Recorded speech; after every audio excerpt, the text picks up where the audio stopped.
it separated them from God, because the fruit of knowledge of good and evil was about being able to make our own decision on what we determine as evil. But God created everything perfect. And if God created everything perfect, why would we want to say something was evil?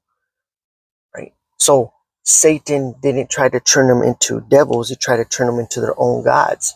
And that's what separated them from God.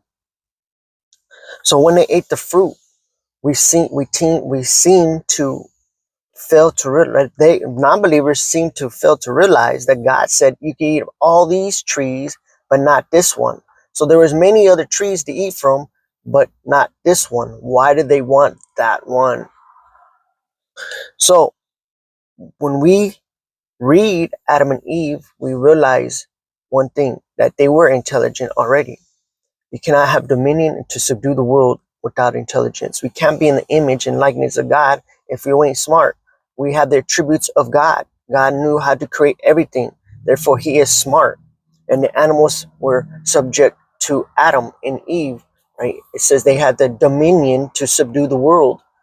So we look at Genesis 4, says that Abel was a sheep herder and Cain was a tiller of the ground. So they had to learn it from someone. It had to be passed down.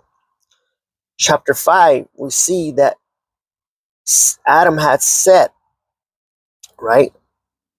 He had Seth, ready?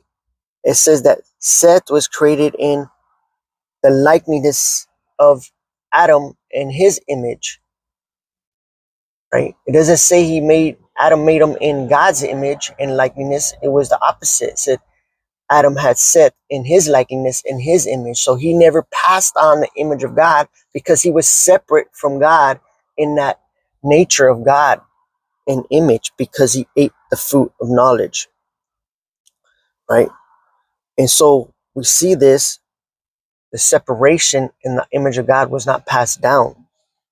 We get to Noah when God floods the world, and he says that Noah was perfect in his generation. This is the genealogy of Noah, right? He was perfect. Noah was a just man, perfect in his generation. Two different things, just and perfect, right?